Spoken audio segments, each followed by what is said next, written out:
Hello po mga kababayan, si Dante Maravillas. Dito ulit tayo sa ating podcast, Life with Dante M. Pag-usapan natin yung buhay ng mga bilyonaryo.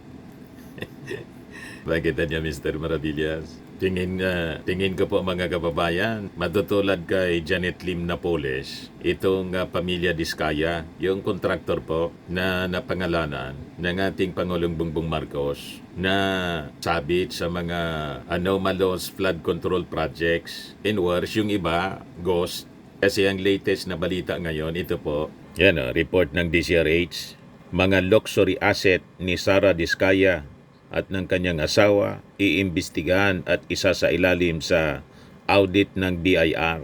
Tapos, nagpa-interview kasi mga kababayan kay Corina Sanchez at saka kay Julius Babaw. O ngayon, after na questionin yung ethical standard ng interview ni Corina Sanchez saka ni Julius Babaw, na ang patutsada po ni Vico Soto, mayor ng Pasig, bayad 10 million daw. Pumalag naman po si Corina Sanchez tapos si Julius Babaw. Doon sa interview mga kababayan, pinangalandakan, pinagmalaki ng mag-asawang Diskaya yung kanilang kayamanan.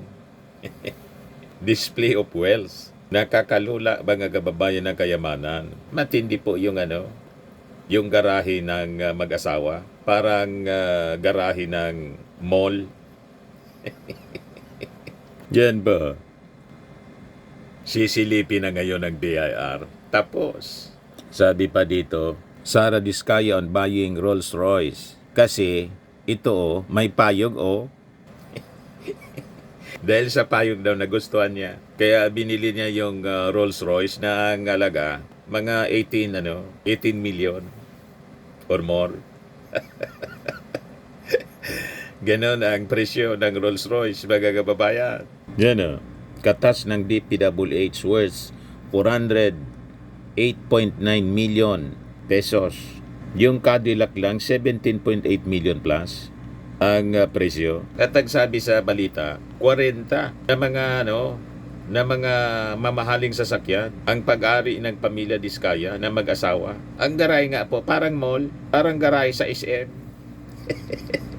Ito, panoorin natin mga kababayan. Yung Cadillac, ito yung sports niya. Yung Lincoln Navigator, GMC Denali, Grand Wagoneer, pinaship ko from the Matindi. US, Suburban, Alphard, Dodge Ram, Honda Tundra, Toyota Sequoia, the TRD Pro, Capstone yung high-end niya, yung X5, F-Pace, Altera, GLS, Volvo XC90, this is the autobiography Range Rover, the Evoque, Defender, not LM, yung Lexus, yung LC2, Savannah, the Ford Bronco, Benz GLE, X7, Sprinter, Gladiator, Ang laki ng garahe po, Porsche, parang mall. Cayenne, Maserati, G63, Benz na Avantgarde, ito yung Bentley. Kaya nagustuhan ko to. May wine glass din sa loob. Mercedes-Benz Maybach. Rolls Royce. Kulinan. Naka-interior siya ng Hermes Orange. Yung Cadillac, ito yung sports niya. Yung Lincoln Navigator, GMC Denali, Grand Wagoneer, pinaship ko from the US, Suburban, Alphard, Dodge Ram, Pinulit Honda natin. Tundra, Toyota Sequoia, the TRD Pro, Capstone yung high-end niya, yung X5, F-Pace, Altera, GLS, Volvo XC90, this is the autobiography Range Rover, the Evoque, Defender, not LM, yung Lexus, 40 daw yan. Savannah, the Ford Bronco, Benz GLE, X7, Sprinter, Gladiator, this is the Porsche, yes, Cayenne, Maserati, G63, Benz na Avantgarde, Matindi. yung Bentley. Kaya nagustuhan ko to. May wine glass din sa loob. Mercedes-Benz Maybach. Rolls Royce. Kulinan. Naka-interior siya ng Hermes Orange. Mga bilyonaryo, mga kababayan. Imagine kung 40 na mga sasakyan. So everyday, pwede ka magpalit ng sasakyan. Sobra pa nga Pwedeng yung isang araw, dalawang sasakyan ang pwede mong gamitin. 40 Papalit-palit, mga kababayan. O ngayon, dahil sa kanilang pagpa-interview, at ngayon, dahil sa naging investigasyon po ng Senado, as a result ng SUNA, ng ating Pangulong Bongbong at Presscon, kung saan in-expose ng ating Pangulong Bongbong Marcos ang mga contractors na involved dito sa mga flood control projects na kung hindi palpak, guni-guni lang. You see? Ito na ngayon mga kababayan, mag-iimbestiga daw yung BIR sa mga luxury asset ni Sara Diskaya at ng kanyang asawa. Yan sa report ng DCRH News, sabi rito, iimbestigahan at isa sa ilalim sa audit ng Bureau of Internal Revenue ang mga mamahaling ari-arian ng mag-asawang Diskaya kabilang ang mga luxury car na mismong inamin nilang pag-ari sa isang panayam. Si Sara Diskaya, dating kandidato sa pagkaalkalde ng Pasig, at ang kanyang pamilya ang tinutukoy na nagmamay-ari ng Alpha and Omega General Contractor in Development Corporation at St. Timothy Construction Corporation, mga kumpanyang kinilalang top 2 at top 3 contractors sa opisyal na listahan ng Department of Public Works and Highways. Inamin mismo ni Sara Diskaya kay Julius Babaw nang tanungin kung paano sila nagyaman nang mag-DPWH niya kami. lahat ng yaman niya galing sa DPWH. Nasilo sa bibig, mga kababayan, na bingwit yung isda sa mismong bibig niya. Ito, mga kababayan, ulitin natin to. Exclusive.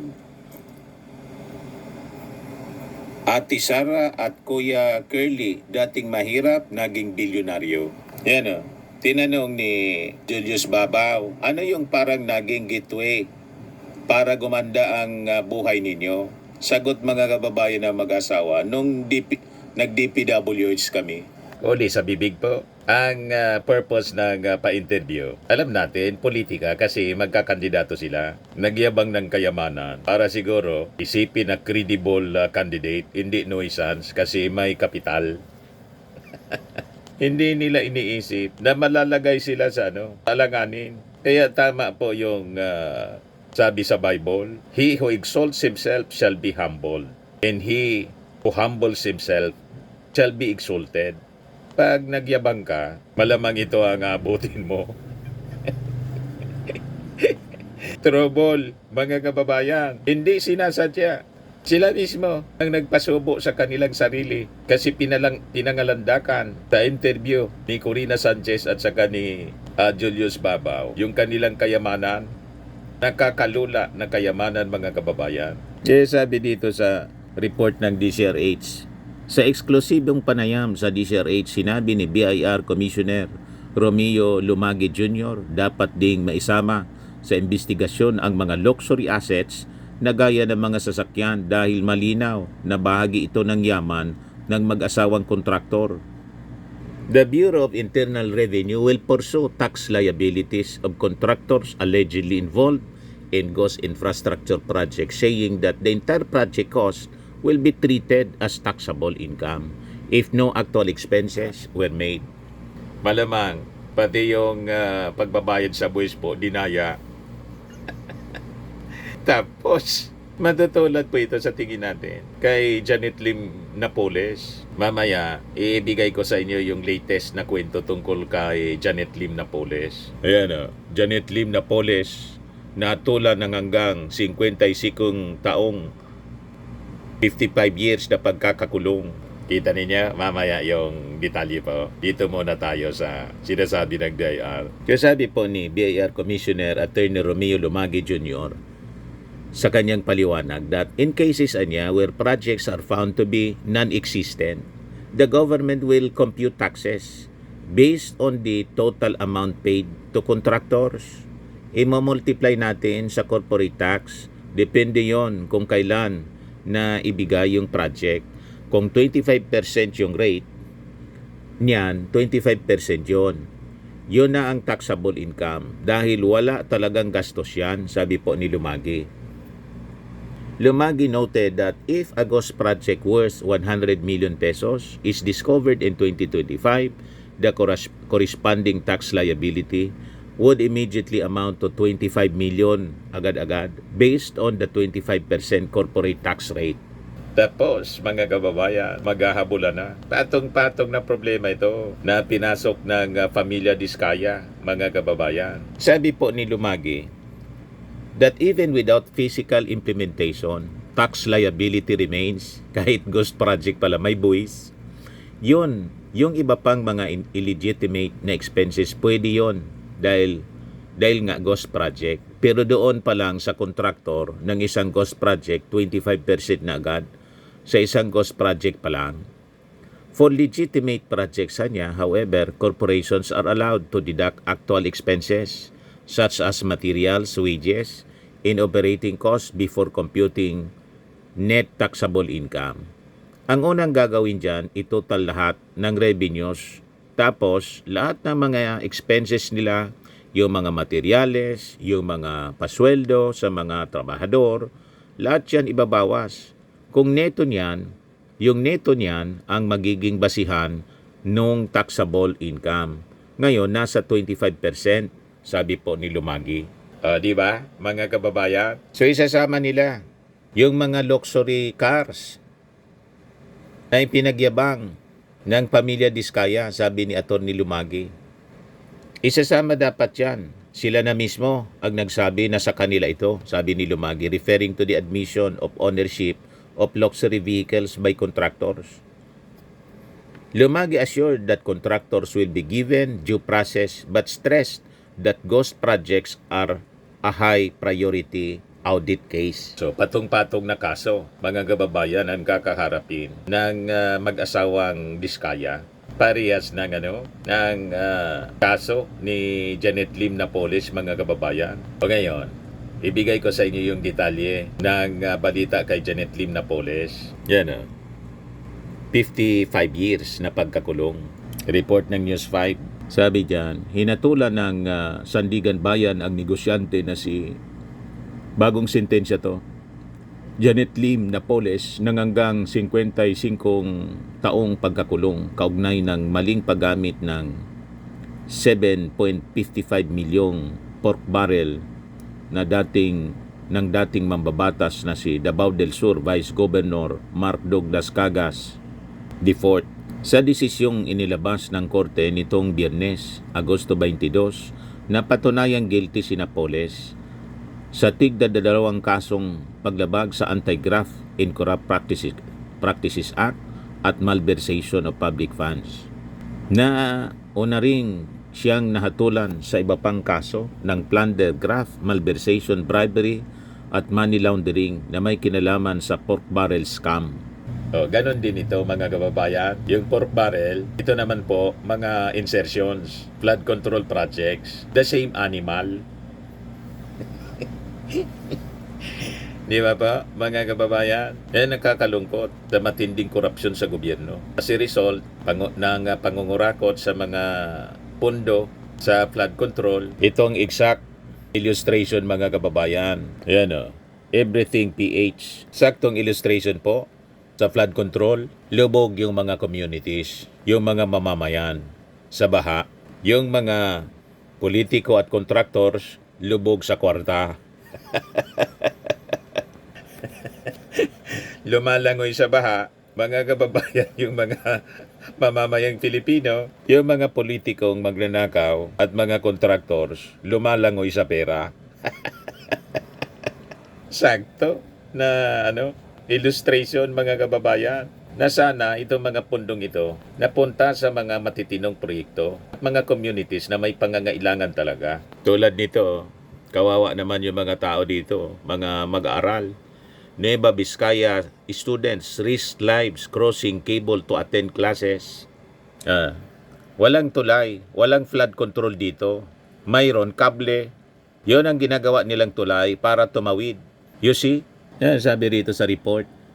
In situ Macdo, Barangay Pinayag, Cayapa, Nueva Vizcaya, several high school students are risking their lives every day due to just to reach school.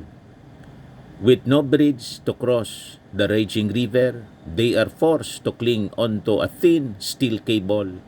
The only passage left after Super Typhoon Pipito destroyed the concrete bridge in November 2024. A viral video shared by residents Crison Tasin Atiu and teacher Glory Madawit Smith shows the heartbreaking scene as students balanced their way across the dangerous cable nearly a year after the typhoon.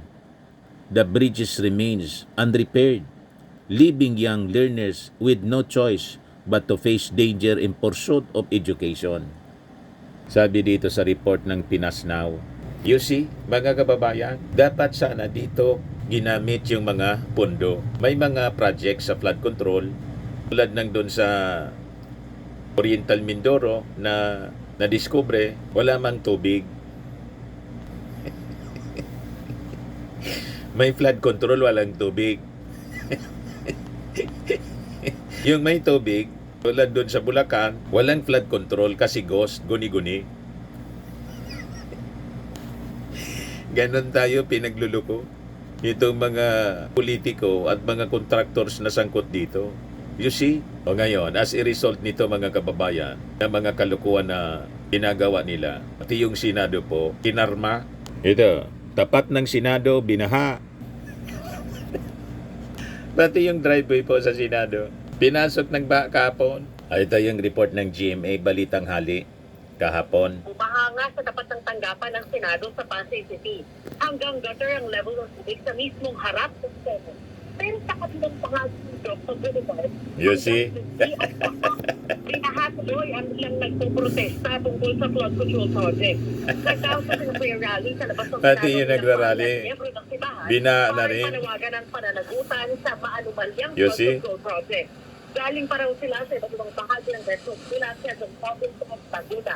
Hindi raw sila patitigil kahit bumahan at tuntunon ang buong komunidad. Bumubuelta sa kanila, mga kababayan. Pagdating EDSA at papunta sa EDSA Shrine.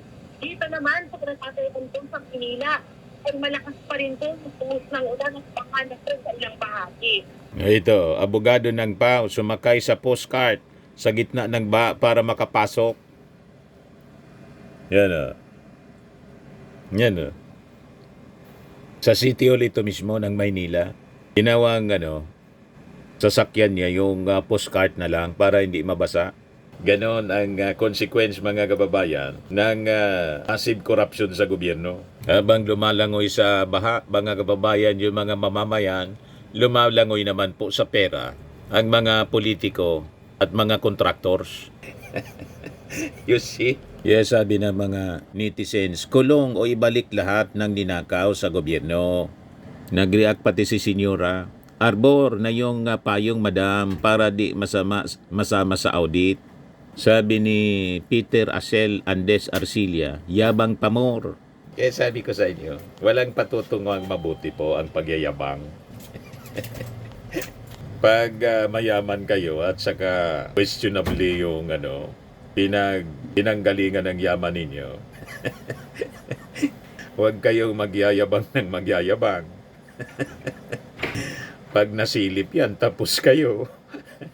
Ito na ngayon, ang kinainatnan ng mag-asawang Diskaya. Patong-patong na kaso, trouble. Sabi ni Michael Rosaroso Narvaez, magkakasakit na yan bigla. Sabi ni Presi de la Rosa, grabe yaman, 40 cars. Sabi ni Asol Mario, yan, tama yan, baka yung mga sasakyan yan, smuggled. Paano nakalusot? Sabi ni Henry Casquejo, Napoles is waiting, kosa. Sabi ni JC Lihista, flex pa mga... You see? So, nagets na ninyo, mga kababayan, ng lesson ng sobrang pagyayabang. Ito na yung lesson, mga kababayan. Patong-patong na problema. So anyway, ito pong ating programa at sa inyo ng ating napakagandang product. I am Worldwide Amazing Pure Organic Barley Powdered Drink Mix from Australia. Yung gusto na mag-try nito, mag-order, mag-message na lang po kayo sa akin. Kung gusto ninyo din na magbenta-binta nito, mag-business, pwede ninyong i-message yung aking anak na architect entrepreneur para po maturuan kayo ng negosyo. Maorient po. So, lagi po nating tatandaan sa buhay, you become what you believe. Ako po si Dante Maravillas. Bye-bye po. God bless.